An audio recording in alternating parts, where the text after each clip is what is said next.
Shalom,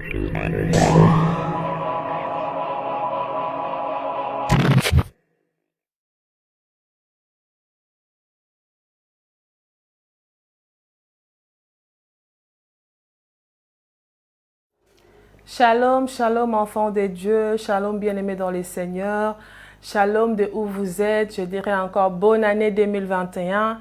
À vous tous qui nous suivez en ce moment, je prie que cette année nouvelle soit une année de joie, une année de paix et que la grâce de Dieu vous accompagne pendant toute cette année.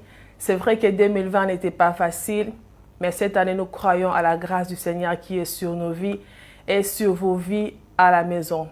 Voilà, dans ce nouveau programme, la grâce divine, nous voulons démarrer cette année avec un programme qui est très, très important. Dans ce plateau, aujourd'hui, je ne suis pas seule, je suis avec un homme de Dieu.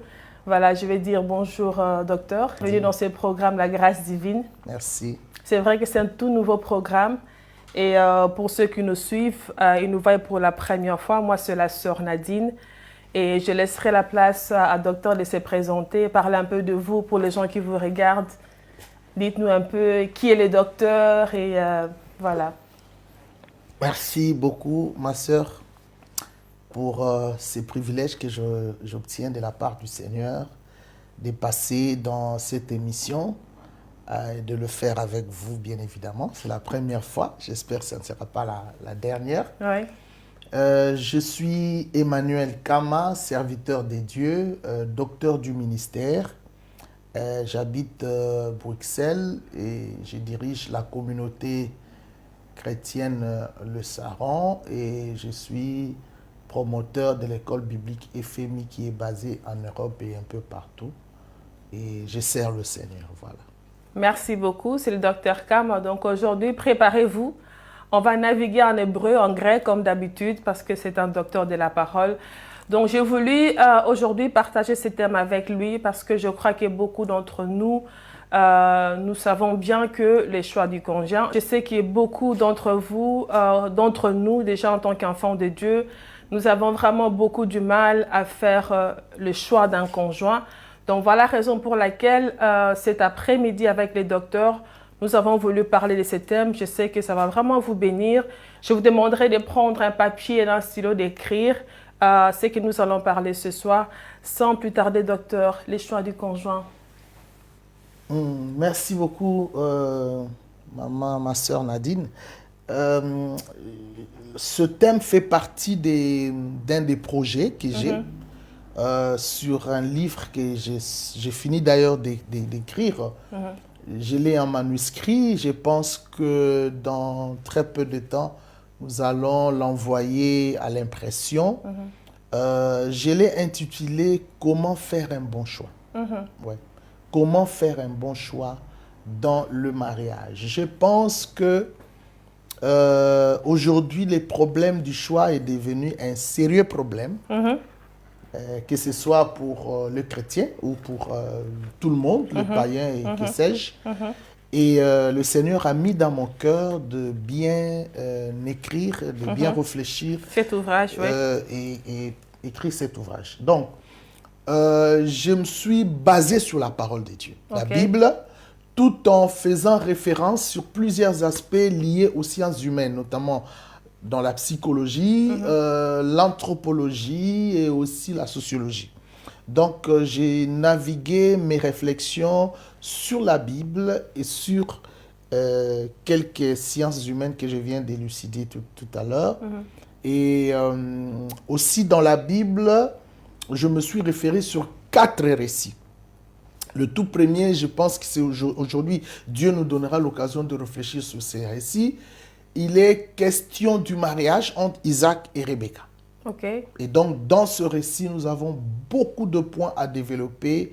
Et si vous le permettez, toutes les questions que vous allez me poser, nous allons y réfléchir et tirer des leçons à partir de ces récits du mariage de Rebecca et Isaac dans Genèse chapitre 24. Voilà. Très bien. Donc du coup, si on parle du choix des conjoints, ça veut dire qu'on parle de mariage à venir. Maintenant, j'ai une question qui vient dans mon esprit. J'aimerais bien savoir, est-ce que le mariage est obligatoire pour tout enfant de Dieu? Est-ce qu'il faut forcément se marier? Selon les plans de Dieu, selon la volonté de Dieu. Ça, c'est une belle question. Si je m'aimerais répondre à cette question selon la parole de Dieu, je dirais non. Ok. Dans Matthieu chapitre 19, sur la question qui lui a été posée par les pharisiens et aussi les disciples, Jésus a répondu en disant qu'il y a aussi des eunuques. Un eunuque, c'est quelqu'un qui n'a pas été prévu pour le mariage. Et Jésus a dégagé 3 raisons pour lesquelles il y a des eunuques. Il dit, il y a certains qui sont eunuques, c'est-à-dire qu'ils ne peuvent pas se marier à cause du royaume. Ok. Tout simplement. Paul, par exemple, fait partie de ces gens. Il trouve le besoin de servir Dieu précieux. Il dit, je reste comme ça, mais je sers mon Dieu.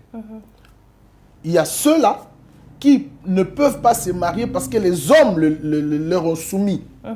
Donc, je prends les cas des prêtres catholiques, pour qui j'ai beaucoup de respect. Et aussi, troisièmement, il y a ceux qui ne peuvent pas se marier selon ce texte parce que tout simplement, ils sont eunuques dès les ventres de leur maman. Okay. C'est-à-dire, ils sont préparés à ça. Dieu les a conçus comme tels et donc, ils ne sont pas obligés de se marier. C'est pour vous dire que le mariage n'est pas nécessairement pour tous. Donc, si on comprend bien, en tant qu'enfant de Dieu, comme Jésus l'a dit, donc ce n'est pas obligatoire de se marier. Pas obligatoire. Mais selon vous, pourquoi se marier alors si cela n'est pas obligatoire? Mais oui, justement, Paul dit, si vous voyez que vous ne pouvez pas vous contenir à cause des besoins, des désirs que vous avez physiquement, alors vous pouvez vous marier, vous devez vous marier. D'accord. Voilà. Donc aujourd'hui, en gros, si nous parlons du choix des conjoints, nous parlons bien sûr des choix des conjoints en tant qu'enfant de Dieu, en tant que chrétien. Donc le but vraiment de ces programmes, c'est sur base de la parole, orienter une personne qui veut faire son choix de mariage à pouvoir mieux faire son choix. Par là, docteur, j'aimerais bien savoir, nous, en étant chrétiens, parce qu'on est des chrétiens, on est des enfants de Dieu, est-ce qu'un chrétien peut choisir un païen comme épouse ou comme mari? Est-ce que c'est permis? Donc, voilà, enfin, la question est posée de manière brute. Le choix du conjoint est la clé d'un mariage réussi. Ok. Un bon choix amène à un bon mariage. D'accord. Le choix, c'est la porte d'entrée du mariage. C'est-à-dire, si je réussis mon choix, j'entre dans un bon mariage et heureux mariage. Si je choue dans mon choix, je ne jouirai pas du mariage tel que Dieu l'a voulu. Donc, pour la question que tu viens de me poser, je pense qu'il est nécessaire de baser sur le principe général. D'accord. Il faut que nous comprenions une chose. Il y a le principe général et il y a l'exception dans la règle. Okay. Ici, je ne me base pas sur l'exception. Je vais directement sur le principe de base qui est le principe général. Je parle de l'identité de la femme ou du mari que l'on prend. Me référant au texte de Genèse chapitre 24, lorsque Abraham avait envoyé son serviteur pour aller chercher une femme pour son fils Isaac, il a insisté sur une chose. C'est par rapport à ça que je vais tirer des leçons pour essayer d'expliquer, de préciser sur ta question. Il dit au serviteur, attention, là où tu iras, ne prends surtout pas une femme parmi les Cananéennes, pour donner à mon fils. Okay. Qui était le Cananéen? Qui étaient les Hébreux? C'est-à-dire, il se base sur une identité. Par rapport à cette identité, il dit, la fils veille sur son identité nationale. Ici, moi, je peux aussi me référer sur une identité spirituelle. Pourquoi? Parce que les dieux des Hébreux n'étaient pas les dieux des Cananéens. Je pense que si Dieu te permet d'aller épouser un païen, il n'y a qu'un seul choix. Il faut que ce païen adopte ton Dieu. Okay. Ruth dit, ton Dieu sera mon Dieu. ton peuple sera mon peuple. Donc, je épouse un païen si Dieu le permet. Je mets une condition. Là, d'ailleurs, c'est un cas exceptionnel. Alors, il faut qu'il adopte ton Dieu pour que vous puissiez bien marcher. Au cas contraire, les principes disent le chrétien ne peut pas aller auprès des Cananéens. Le texte, il est là. Pas parmi les Cananéens, c'est-à-dire qui ne connaissent pas le Dieu que nous, nous adorons. Sinon, vous n'allez pas marcher ensemble. C'est-à-dire l'identité spirituelle est très importante dans le choix du conjoint. Mais on peut dire qu'il est bien, il est païen, mais il a un bon comportement, il est gentil, il est doux, elle est douce, elle a un bon caractère. Est-ce que tout ça suffit?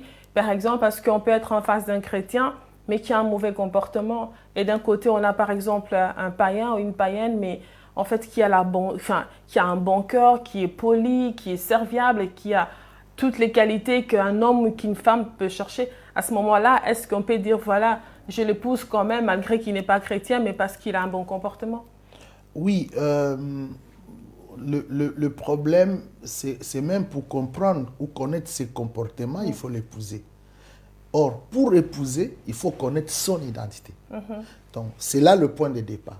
Une fois que je comprends l'identité de la personne avec qui je voudrais passer toute mon existence, le reste, c'est des opérations qui peuvent apprendre. Le changement de conduite, des comportements, ça vient après. Mais déjà, pour entrer dans le mariage, il faut identifier clairement la personne selon la volonté de Dieu, alors que vous allez, c'est après que vous allez vous engager. Mais si vous vous engagez parce qu'il a des bons comportements, tu ne sais pas ce que ça quand vous serez dans le mariage. Alors, le problème du chrétien, c'est qu'il peut avoir un mauvais comportement, mais si sa base est déjà le Seigneur, et c'est le Seigneur qui veut cette relation, le reste, Dieu interviendra. D'accord. Si c'est un païen, qui pourra intervenir? Parce qu'il n'a pas comme point de départ, il n'a pas comme fondement le Seigneur. C'est là où il y a... il faut faire beaucoup d'attention, si je peux dire ainsi. Ok. Mais quand vous parlez de connaître l'identité, c'est l'identité spirituelle de la personne? Oui. Ok, d'accord. J'insiste sur l'identité spirituelle, c'est-à-dire au départ, il doit être chrétien.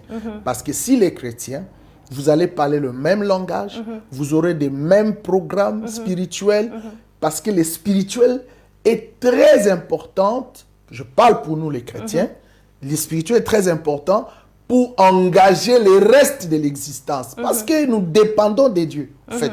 Ça, il faut qu'on se le dise. Nous dépendons de Dieu. Ce contexte-là ne doit pas nous échapper. Mais tout à l'heure, vous aviez dit que Dieu peut permettre qu'un chrétien se marie à un païen.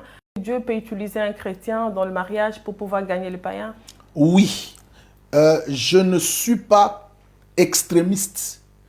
Je laisse une marge à la souveraine. Il fait ce qu'il veut. Parce que, qu'on se le dise, il y a ces mariages où Dieu a permis la relation chrétien-païen et la suite est fantastique. Ça existe. Donc, Dieu peut, dans le cas, mettre un mariage comme ça. L'exemple est dans la Bible. Je prends le cas du mariage d'Esther. Esther était juive. Elle est allée épouser le roi Assuérus, qui était païen, des Médès et des Perses. Et Dieu a permis.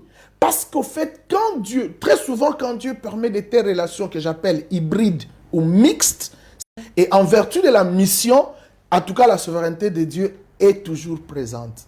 Et en laissant cette relation entre Esther et Assuérus, vous connaissez la suite. Grâce à la présence d'Esther dans la maison, le palais royal, les Juifs étaient sauvés de la mort de Haman.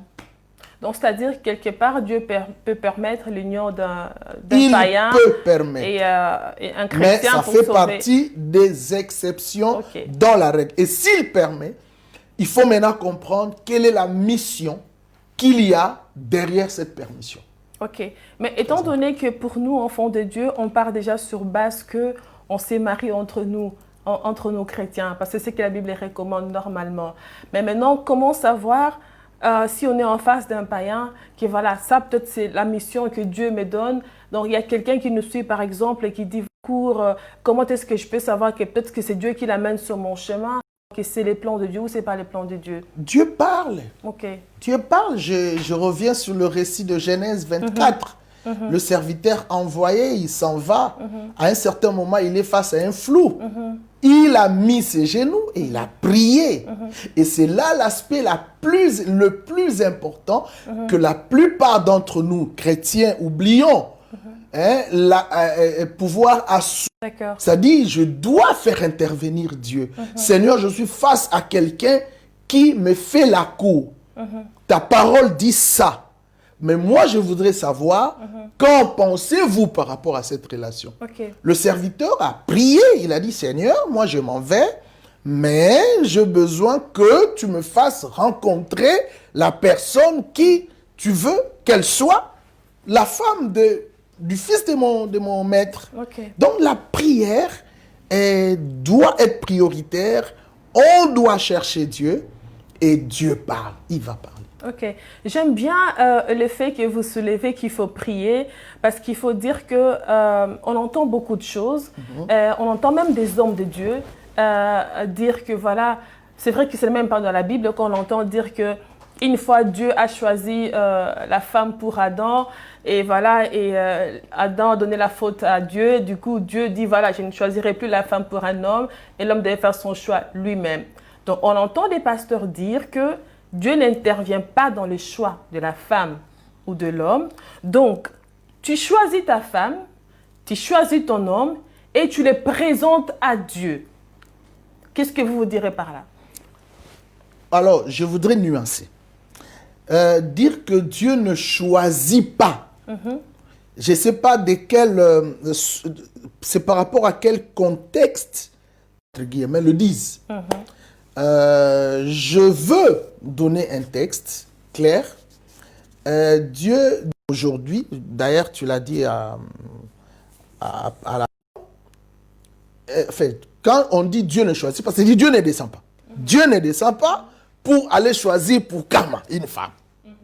Là, on est clair. Je prends ce choix, je l'amène à l'appréciation de Dieu.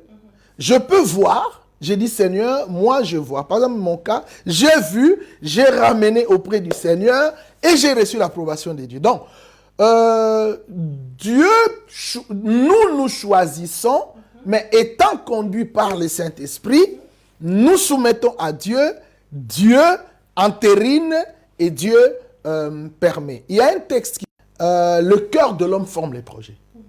Mais la réponse que donne la bouche vient de l'Éternel. Projet, faisons-en autant que nous voulons. Choix, choisissons autant que nous voulons. Mais dès que nous finissons de choisir, nous devons aller auprès de Dieu, intervenir pour comprendre si mon choix est bon ou s'il est mauvais. Donc, autrement, on peut dire que Dieu ne choisit pas. Dans le vrai sens, c'est nous qui choisissons avec Dieu, conduit par le Seigneur, il nous oriente, tout simplement. Donc, si je comprends bien, parce qu'il y a deux choses. On peut présenter un homme ou une femme à Dieu et attendre son approbation, ou on peut simplement dire, voici, elle est là. Voici, il est là. Parce que c'est deux choses différentes. Qui dit, voici, il est là? Enfin, tu viens vers Dieu, tu dis, voilà, moi j'ai déjà fait mon choix. Parce que c'est quand on entend des prédications où on dit, voilà, c'est toi qui dois faire ton choix. Et quand tu fais ton choix, par exemple, tu rencontres pour une femme qui est célibataire, tu rencontres un homme, tu dis, voilà, Père, j'ai trouvé un mari, voici, il est là. Sans pourtant lui demander, papa, est-ce que tu approuves cette union ou tu n'approuves pas l'union? Parce que c'est vrai que ça porte confusion. Parce qu'il y a des enfants de Dieu, quand ils entendent ces prédications, on peut dire, voilà, c'est bon, Dieu n'intervient pas, c'est moi qui dois faire mon choix. Et voilà, je le montre seulement, papa, voici mon mari ou bien voici ma femme. Donc, pour vous, en tant que docteur de la parole, vous dites, selon vous, quand tu fais ton choix, tu les ramènes auprès du Seigneur pour son approbation. Alors, à ce moment-là, il peut dire oui ou il peut dire non. Voilà. On peut dire ça comme ça. Voilà.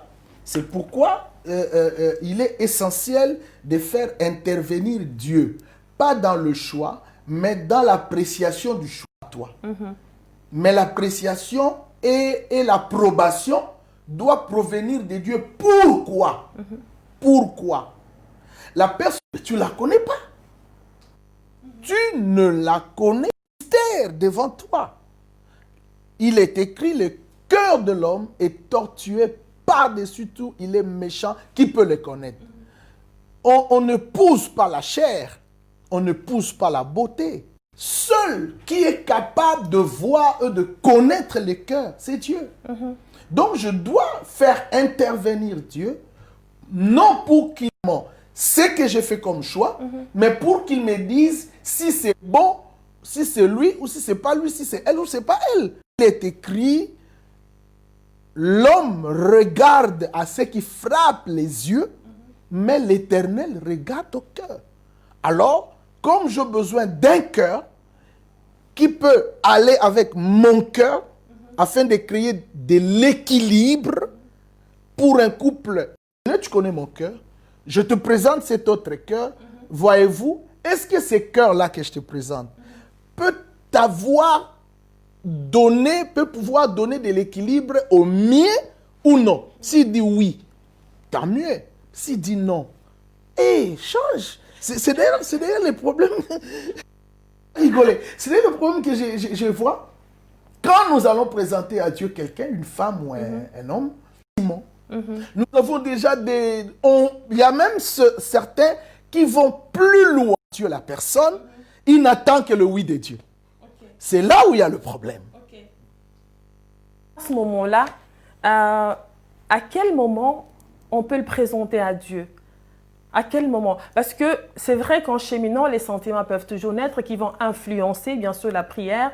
Alors, à quel moment on peut dire, voilà, maintenant je le présente à Dieu? Est-ce que c'est au moment où la personne te fait la cour, que tu le présentes déjà à Dieu, ou c'est vraiment que tu prends d'abord le temps, toi, de l'apprécier, et après, à quel moment, en fait? Oui, tu as bien répondu.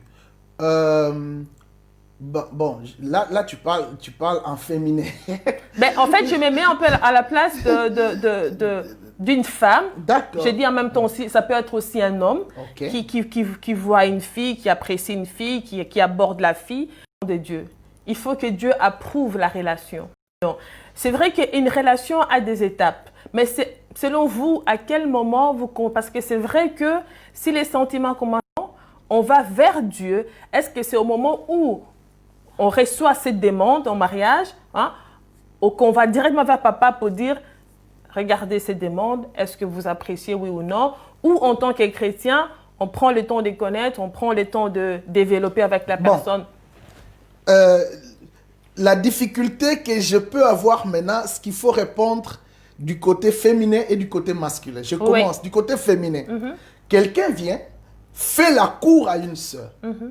Ok? Ben, en faisant la maman, comment tu peux présenter à Dieu quelqu'un qui ne t'a pas dit je vais t'épouser? Il faut que la personne vienne, présente son intention.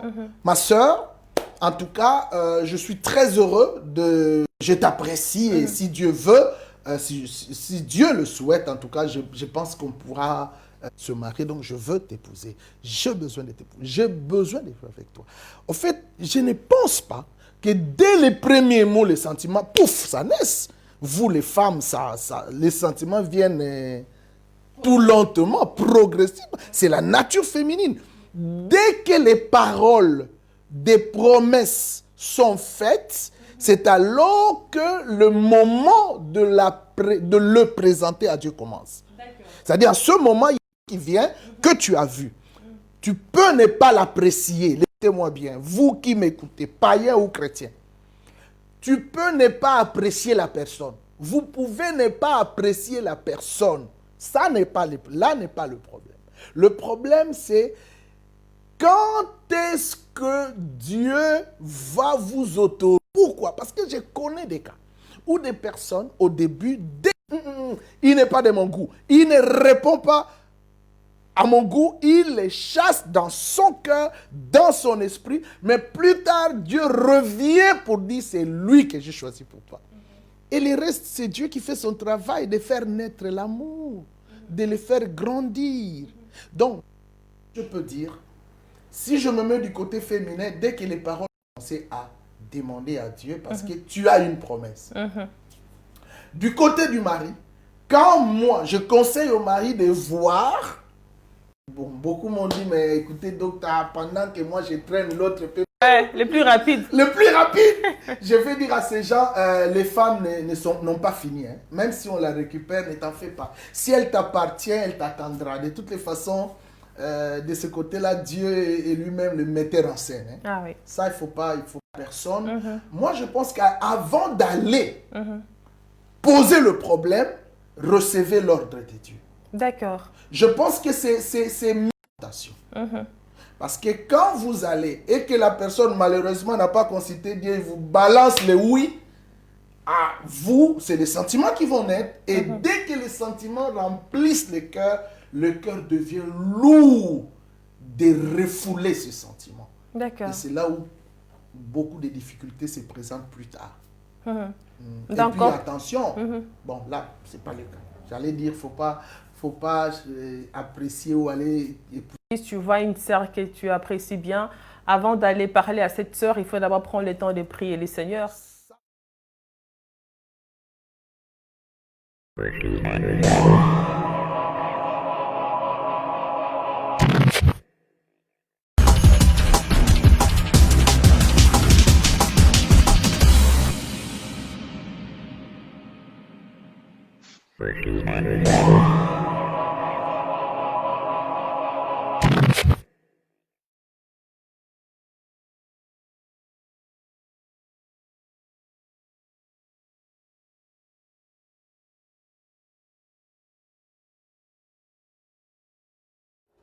Shalom, shalom enfants de Dieu, shalom bien-aimés dans le Seigneur, shalom de où vous êtes, je dirais encore bonne année 2021. À vous tous qui nous suivez en ce moment, je prie que cette année nouvelle soit une année de joie, une année de paix et que la grâce de Dieu vous accompagne pendant toute cette année.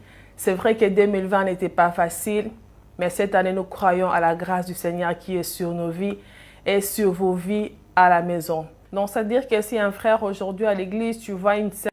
que je propose.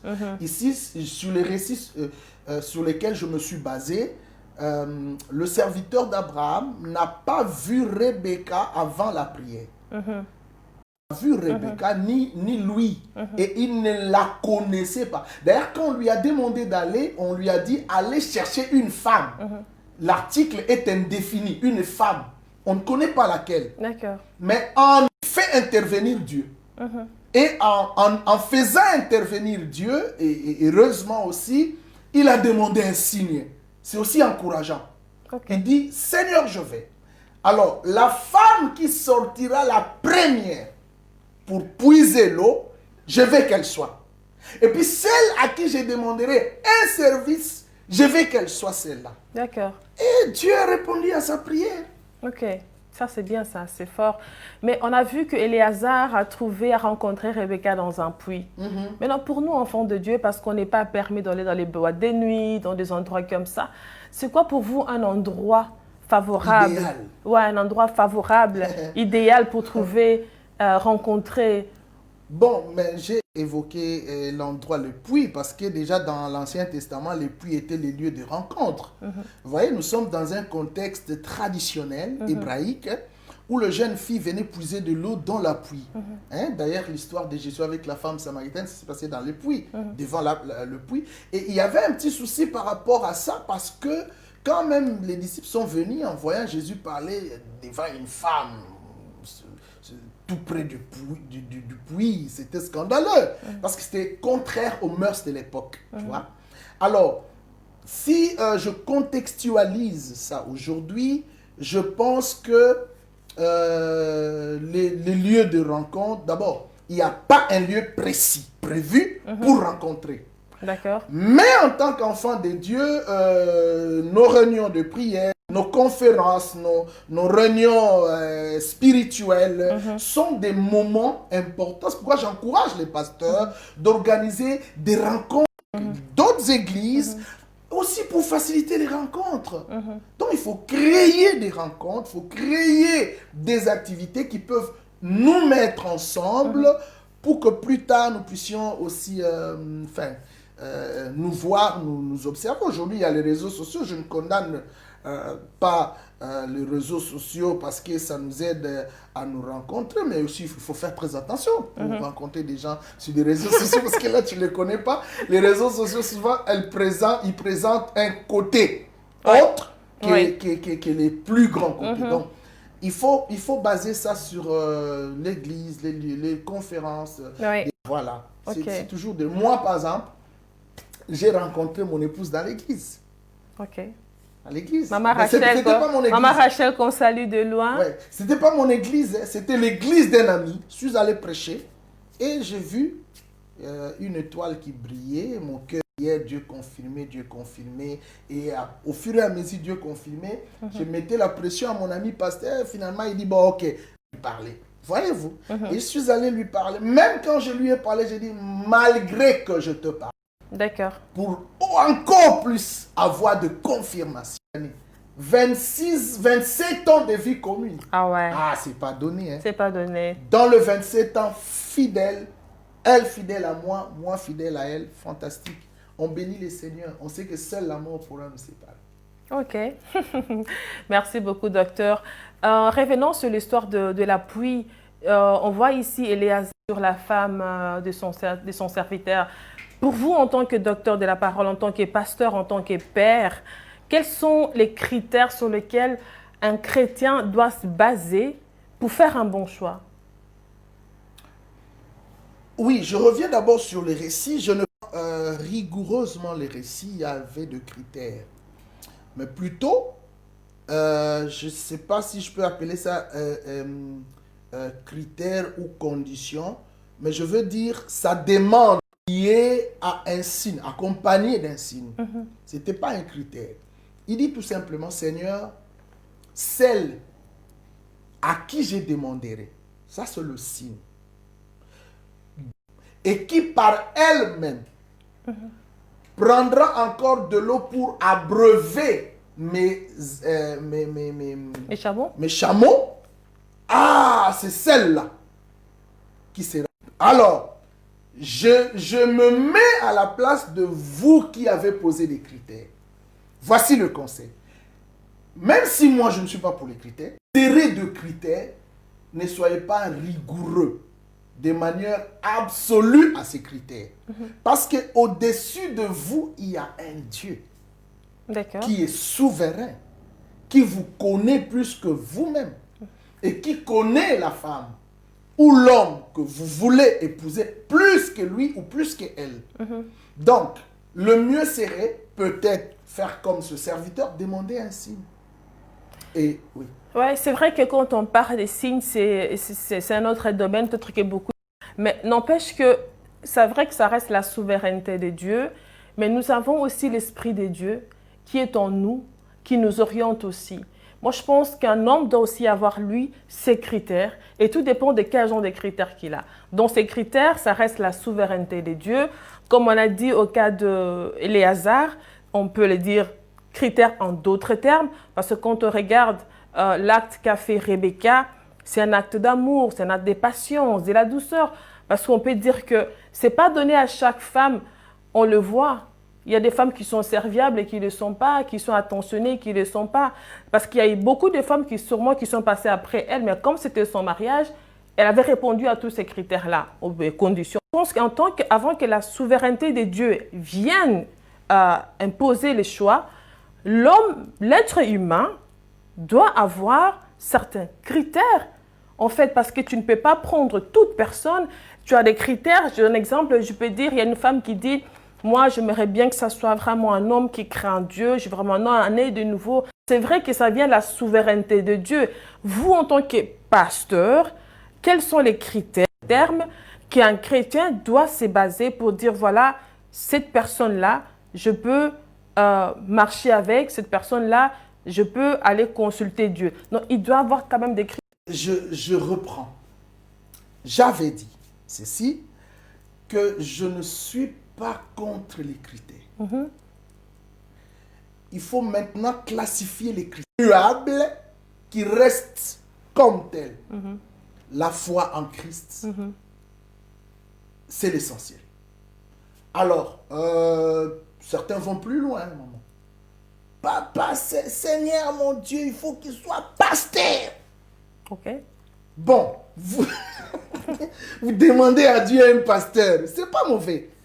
Bon, mais ces critères-là dépendent de la souveraineté de Dieu. Oui. Sociaux. Seigneur, en tout cas, moi, je suis en Europe. Regarde, moi, j'ai mon séjour. Vraiment, ce type-là, il doit aussi avoir des séjours. Tu donnes un critère. Mais Dieu pense qu'il peut te donner quelqu'un qui n'a pas de séjour pour que par toi, il puisse avoir des séjours. Critères sociaux, socio-économiques. Papa, il faut que cet homme-là soit riche. Dieu te donne quelqu'un avec qui vous allez commencer la vie. Seigneur, il faut que cet homme-là, critère physique, comme ma femme, elle a fait son critère physique, un grand homme de haut de taille. Mais Dieu lui donne quelqu'un de plus petite taille comme moi. Donc, bref, je ne veux et de les observer scrupuleusement. Mais je veux dire, c'est bon de faire le critère et de laisser la souveraineté de Dieu supplanter ces critères. C'est-à-dire, quand vous faites les critères, soyez flexibles. Les femmes aujourd'hui ont des problèmes à cause des critères. Tellement que les critères sont rigides, calqués selon les modèles de leurs critères. Et trouver les hommes calqués selon les modèles de leurs critères devient aussi problématique. Et du coup, tous ceux qui passent là, pas lui, parce qu'ils ne répondent pas aux critères. Mais celui de ton critère, tu le trouveras quand et où. Alors, il faut réfléchir. Donc, un critère, deux critères, des critères, j'ai dit oui, mais flexibilité dans le critère en attendant celui qui te connaît vient te dire c'est lui. C'est lui. Donc, n'empêche que, voilà, on peut avoir en tant qu'être humain ces critères, mais la souveraineté de Dieu vient au-dessus. On sait que les facteurs âge ont de l'importance. Est-ce que la femme peut être plus âgée? Ça dépend du contexte sociologique. Ça dépend du contexte racial. Chez nous aussi, dans certains cas, certaines Côte d'Ivoire, Cameroun, ça passe. Mais pour les Congolais, il y a aussi la famille. Quand vous prenez quelqu'un comme ça, il dit hey, moi, non, regarde, vous comprenez? Donc, mais si l'amour est là, moi je pense qu'il n'y a pas de trop de problèmes. Et selon la Bible, on va dire qu'Adam a été créé avant Ève. Non, il ne faut pas lire la Bible de manière... Non, parce que ça c'est ce que les gens disent en tout cas. On entend les gens dire que voilà, Adam a été... Mais c'est une fausse lecture de la Bible. Adam a été créé avant Ève, donc du coup, automatiquement, l'homme doit être plus âgé que la femme. C'est une fausse lecture de la Bible. Le mariage, la rencontre doit être basé sur l'amour et la volonté de Dieu. Les restes sont vraiment à négliger, quoi. Notamment l'âge. Ça n'a vraiment pas trop d'importance. Mais vous pensez vraiment aujourd'hui qu'il y a une sœur qui est dans l'église qui a vu un frère, ou peut-être que déjà Dieu lui a parlé que cet homme-là, c'est l'homme de ta vie. Vous pensez qu'une femme peut aller vers un homme pour avouer ses sentiments? Naturellement, je dirais non. Je dis bien naturellement. Mais dans le cas des cas où des femmes sont venues, mais je pense que je ne trouve pas ça mauvais. Si tu comprends qu'il est insensible, il faut aller les sensibiliser aussi. Lui rendre sensible, mais tu vas pas, tu ne bouges pas. Une femme fait des avances comme ça, on dit ce qu'on peut dire. Bon, les conseils que je peux donner dans ce genre de cas, femme expérimente Dieu, dit à Dieu de toucher l'homme pour qu'il vienne. Dieu est le vrai metteur en scène. Il va le faire et ça va marcher. Moi, je crois en ce Dieu-là. Mais comment est-ce que vous pouvez orienter une personne qui est intéressée? Parce que là, on parle de choix. Mais il y a des personnes aussi qui n'ont pas encore rencontré une personne, qui aspirent aussi à rencontrer une personne. Vous pouvez leur aider? Quel genre de prières ils peuvent faire pour pouvoir rencontrer la bonne personne? Ah ouais, donc là donc c'est ce que le choix n'est pas fait, il est à la recherche. On revient 2 pas en arrière pour aussi aider ce genre de personnes parce qu'il y a des gens qui ont des gens, mais il y en a d'autres qui n'ont rien dans la tête, mais qui aimeraient bien rencontrer quelqu'un. quel genre de prière il faut faire exactement pour ce genre de il y a cas? un texte où Paul dit, je crois dans 1 Corinthiens 7, il dit, s'il n'y a pas de continence, je voudrais que chacun ait sa femme et chaque femme ait son mari. Je pense que c'est un bon argument de la prière. Du Seigneur, moi, vraiment, je ne sais plus me contrôler. Moi, j'ai besoin de vivre. Que mes désirs aussi trouvent satisfaction. D'accord. Alors, si tu me laisses comme ça, je risque de pécher. Je risque de pécher. Oui. Alors que donne-moi un homme. Ok. Donne-moi une femme. Il est notre part, nos prières. Dieu va te donner. Ok. C'est vrai que c'est... Mais il faut dire aussi, quand on reçoit, ne dis pas, je l'ai eu parce que j'ai des désirs pour satisfaire à mes désirs. Non, non, non, non, non, non, non. Okay. Là je le dis simplement parce que ça peut être un argument de prière. D'accord. En même temps, si on veut aller plus loin, si je rentre dans le récit de Genèse 24, il a dit, Seigneur, donne au fils de mon maître la femme de sa destinée. Il y a aussi l'aspect de la destinée qu'il faut souligner dans le choix. La catastrophe dans le futur. On va à l'encontre de sa destinée, bien sûr. Ah ouais. Donc voilà ce que j'ai pu ajouter. Je crois que ces programmes édifient une personne. C'est vrai que ce divorce, c'est vrai que c'est un sujet qui est très, très important parce que nous constatons dans l'Église de Dieu où nous avons des gens qui sont remplis de l'Esprit de Dieu, qui connaissent la parole de Dieu, mais malgré ça, on fait toujours de mauvais choix. Malgré ça, il y a tant de divorces. Et Dieu, dans sa pensée, veut que nous puissions nous marier, n'est-ce pas? Et quelle est la pensée de Dieu pour les mariages? Parce qu'on dit que, la Bible dit que c'est une institution divine. Ça veut dire que Dieu est l'auteur du mariage. Oui, l'instigateur du mariage. Okay. En fait, Dieu, en instituant le mariage, il veut fonder une nation où la nation ne peut être fondée en dehors, ne peut pas être validée s'il n'y a pas de mariage. Donc, qui sait, qui ne peut pas vivre comme ça, de dire, de prier, de demander à Dieu. Il dit, demandez et je vous donnerai. Quiconque demande, reçoit. Demande à Dieu. Maintenant, dans les cadres du choix, est-ce que vous pensez qu'éventuellement, on peut faire un choix, mais d'une autre doctrine, par exemple? Qu'est-ce que vous direz, il est chrétien, mais c'est vrai que nous avons beaucoup de doctrines. On ne veut pas citer les noms ici, mais est-ce que c'est... Bon, le problème de la doctrine est aussi fondamental parce que la doctrine, c'est la base de notre foi. Maintenant, la question, d'où s'amène cette doctrine? Chrétien, mais avec une mauvaise doctrine, là, je réfléchis encore pour savoir quel est ce chrétien avec une mauvaise doctrine. Ouais, choix, posez-les à Dieu pour qu'il entérine la suite. Si Dieu trouve que c'est toi qui peux l'arracher de cette doctrine, il peut vous le permettre. S'il trouve qu'il y a plus de danger que toi, tu sois péché vers cette doctrine qu'il considère comme... tout dépend aussi de ce que Dieu peut avoir. Alors, beaucoup de gens peuvent me dire, mais il y a trop de dieux, trop de dieux. Au départ, je suis pasteur. Au départ, je suis chrétien. J'ai réussi dans mon mariage à cause de Dieu. Je peux que vous dire, vous parlez de Dieu pour que vous réussissiez aussi du mariage. Gouverner à la destinée du mariage et pour réussir le mariage, ne se convient pas. Mais nous autres qui espérons en Dieu, par sa grâce, nous avons réussi. Pourquoi ne pas partager ces réussites ou pourquoi je parle plus de Dieu? Allons plus dans les concrets.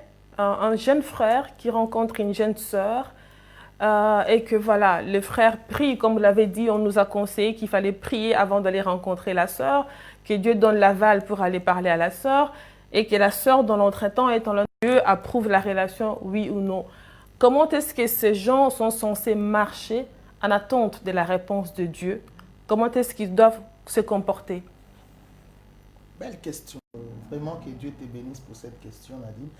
Je pense que à partir du moment où la relation est engagée, vous êtes dans l'attente d'une réponse, la prudence doit être de mise. Pourquoi? Parce que les fiançailles, je prends le cas des fiançailles, si je peux que parler des fiançailles. Je sais que ce n'est pas encore les fiançailles. Mais vous savez que les fiançailles sont faites pour être rompues. D'abord, je prends cette phrase. les fiançailles sont faites pour être rompues. Elles peuvent être rompues positivement, c'est le mariage, d'accord?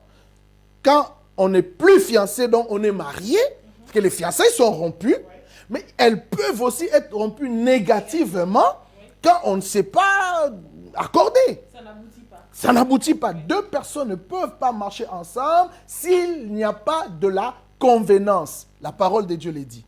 Donc, pendant que nous voulons cheminer, attendons la réponse de Dieu, nous devons être prudents. Ne réveillez pas l'amour avant qu'il ne le veuille. On risque de trop se fréquenter, de trop se visiter et de réveiller l'amour pour que demain, Dieu dise, ça, je ne veux pas. Vous voyez comment les gens peuvent souffrir par après. Ou aussi pour que nous puissions avoir de soi-disant messages que Dieu donne son accord, parce que nous sommes influencés par l'amour que l'on ressent l'un vis-à-vis de l'autre conseil, à ceux qui attendent la réponse de Dieu, vraiment d'être... Oui, oui, dans le banana lingala. Oui, tant que tu as une vie chrétienne, tu as un attachement. Bah, biso ngana zaki pasteur na Congo na nazo télémé l'attachement. Bien-aimé, keba na attachement na basera. Pourquoi? Parce que l'attachement amène souvent au devenir. Il y a trois verbes et devenir. On ne peut pas s'attacher, tout s'opposer au risque de devenir. Alors, bah bibi noté. Bobala ni na noté. Nzambe na pesi accordé. Pourquoi s'attacher? Eh, tika yekuna lo pa pundela. Pasteur. NSCP le moko lobby, mais par contre on a l'église Nabisa Batamanga là, on a remarqué surtout que ceux qui battent fiancés et qui bakabani, parce que vous avez dit que les fiançailles est fait pour être rompu, soit positivement ou négativement. C'est-à-dire que les fiançailles, c'est le moment où on s'observe, voilà. On se regarde. Ce n'est pas ça le mariage. C'est pas ça le mariage. Mais dans notre communauté, nous avons remarqué, en fait, c'est mal vu quand les fiançailles étiquettent, en fait. Au moment où tu as rompu avec les frères rompt avec 2, 3 filles. Donc, c'est très important que les gens puissent savoir que les fiançailles n'est pas un mariage. Ça veut dire que, voilà, ça peut être rompu positivement et on est fait pour être ensemble, alors on change d'étape. Voilà. Mais dans les cas contraires, on peut dire, voilà, mon frère, tu restes mon frère, ma soeur, tu restes ma soeur. On n'est pas fait l'un et l'autre, on a compris. J'ai vu ça dans la Bible. Joseph a voulu rompre. Parce qu'il entend, maman Nadine. Ah, fiancé na yo kaka Nadine a zuzeni.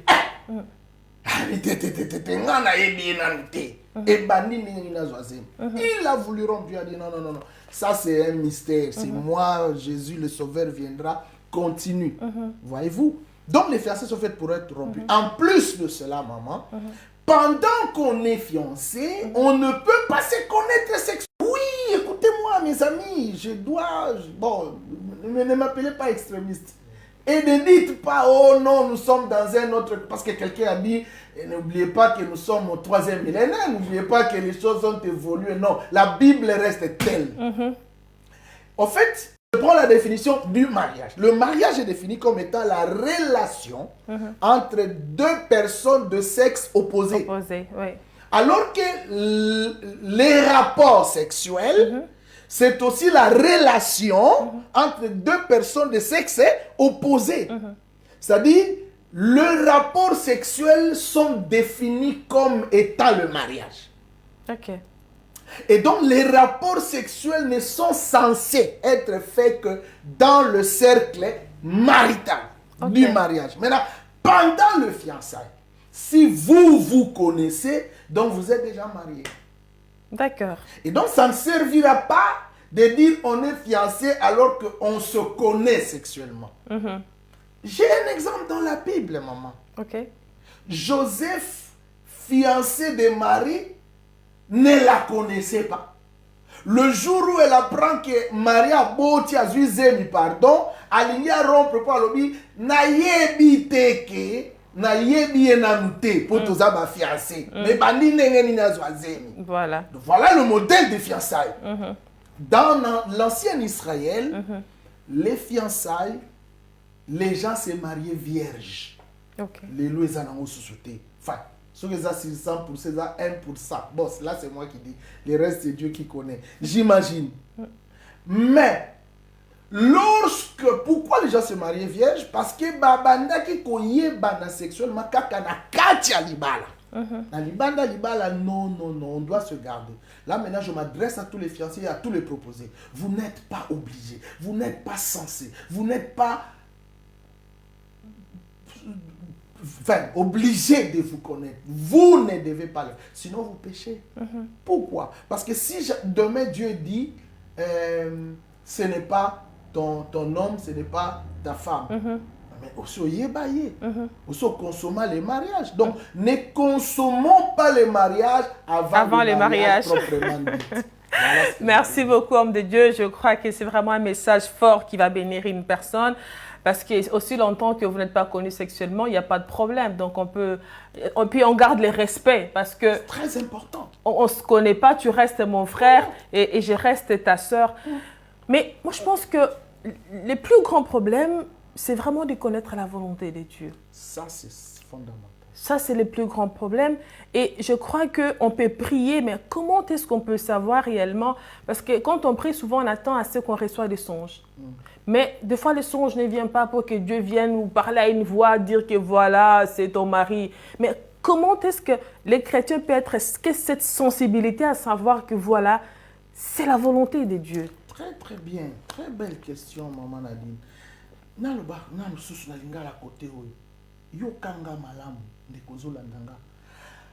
Sœur nyonso yo kutana na ye frère oyo lingala ye wana aza mwasi avina yote. Et puis ma sœur, écoute-moi bien. Tout frère n'est pas fait pour toute sœur. Ni toute sœur n'est pas faite pour tout frère. Non. Et ça dépend beaucoup dans l'église pour même yembaka, toi teaka, toi azana mbongo kitoko. Non. Tout frère n'est pas pour toute sœur n'est pas pour tout frère. Si cela était le cas, on pouvait se marier comme ça. Mais on se marie avec une personne. Parce que c'est la personne. Alors, dans un texte moko et zongi la kanga mingi. Job dit, l'Éternel parle. Ok. Tantôt d'une manière. Tantôt d'une autre. Tantôt d'une autre. Maman. Ngala zana difficulté na yibisa yo, na kana yo, nzamba olobelo ndenge nini. Il peut parler par les circonstances. Dieu peut parler par des amis. Dieu peut parler par les membres de ma famille. Dieu peut parler par le songe, la vision, la prophétie. Donc, il y a diverses manières de parler au point que, donc, autant les cieux sont séparés de la terre, autant les diverses manières de parler de Dieu se séparent de nous. Donc, je dois tout simplement me confier à Dieu pour apprendre son langage et comprendre si c'est lui ou si ce n'est pas lui. Parfait. Dans d'autres termes, avoir cette sensibilité spirituelle et puis avoir ce discernement de comprendre vraiment dans les événements, soit dans une vision, que c'est vraiment, parce que c'est question de destinée, c'est très important de savoir que Dieu est dans ce mariage-là. Nous sommes tout doucement en train de chuter vers la fin, ce n'est que l'introduction de ce grand programme. C'est vrai que nous sommes revenus plusieurs fois avec les docteurs parce qu'il parle bien, il explique bien et il est en train d'écrire aussi un livre sur le choix du conjoint. Et si Dieu fait grâce, bientôt, vous allez pouvoir les lire dans les livres. Et maintenant, cette sœur qui était en train de prier, Dieu dit, oui, c'est ton mari. Ça veut dire qu'on entre dans les fiançailles maintenant. Voilà. Qu'est-ce qui est permis dans les fiançailles? Est-ce qu'un bisou est permis? Est-ce que les caresses sont permis? Parce qu'on va dire que on va cheminer pendant peut-être une année pour arriver au mariage. Tout dépend. Après, j'aurai une sous-question par rapport à ça, par rapport à la durée du fiançailles. Mais comment est-ce qu'on est? Parce que maintenant, il y a l'amour qui naît. Parce qu'on connaît bien quand il y a l'amour, il y a l'attirance. Qu'est-ce qui est permis alors à ce moment-là? Est-ce que des petits bisous sont permis? Est-ce que des caresses sont permis? Alors, Les fiançailles, c'est le temps de se connaître, sauf sexuellement. Ok. Connaître les caractères, connaître le goût, parler de tout sans tabou. Même si vous devez déjà traiter vos problèmes futurs sexuels, vos futurs problèmes sexuels, discutez-en. Moi j'aime comme ça, moi comme ça, moi comme ça. Parlez-en sans tabou, mais sans en expérimenter. Ok. Alors, ta question, elle est fondamentale. Moi, je ne peux pas encourager ces choses, Maman Nadine. Je connais nos bébés. Vous savez pourquoi j'ai dit ça? La Bible parle de choses semblables. J'ai lu un texte où il dit, ne faites pas ça, ne faites pas ça, ne faites pas ça. Et puis c'est bizarre, hein? C'est dans Galates 5. C'est parmi les œuvres de la chair. Pas d'impudicité, pas de. Et à la fin, l'auteur dit, et des choses semblables. Mamma mia, moi je me suis posé la question. Quand on interdit l'impudicité et on écrit les choses semblables, c'est moi qui imagine. Je dis, mais qu'est-ce qui peut être des choses semblables? Je dis, ah oui, je comprends. Trop de bisous peuvent être des choses semblables. C'est-à-dire, il y a des choses qui, quand vous le faites, vous réveillez quelque chose. Vous allumez quelque chose. Et quand la Bible dit ne réveillez pas l'amour avant qu'il le veuille, parce que la Bible, l'auteur l'a dit, l'amour est comme un feu, qui quand il s'allume, difficile de l'éteindre.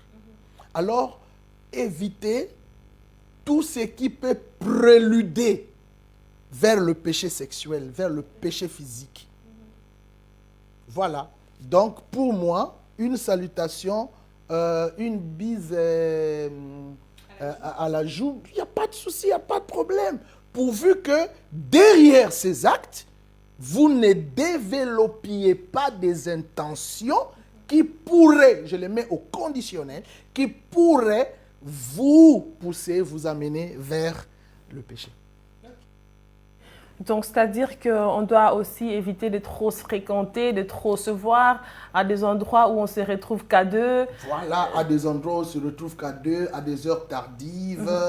Voilà quoi. Donc, éviter tout. Je ne sais pas donner la liste des choses qu'on peut éviter. Nous sommes mûrs, matures, grands. Nous devons comprendre que ça risque de nous amener en ça. Évitons. Ça, il n'y a pas de problème. Ça risque de... Évitons. Donc, avec, la Bible n'a rien dit. Hein. Les choses semblables. C'est la conscience des choses semblables. Merci beaucoup, docteur. Mais étant donné que voilà, on n'est pas censé à le faire, parce qu'on est enfant de Dieu, on veut honorer les seigneurs, on est en même temps des humains, on a des sentiments parce qu'on aime cette personne-là. On doit dire des choses vraies. Quand il y a l'amour, il y a l'attirance. Alors à ce moment-là, qu'est-ce que vous conseillez? Quelle est la durée du fiançailles? Parce que si ça dure trop longtemps, c'est une porte pour les péchés. Effectivement. Ça ne peut pas être trop court non plus parce qu'il faut bien se connaître aussi. Selon vous, quelle est la durée des fiançailles? Selon moi, selon la Bible, les fiançailles ne sont pas inscrites dans la durée. Ok? Je prends mon cas. Ayant vécu une vie en pleine chasteté, quand j'ai trouvé ma femme, par crainte de tomber justement, je n'ai fait que 6 mois. D'accord. Ça, c'est moi. Okay. Et donc, si quelqu'un me demande un conseil, il peut faire comme moi. Okay.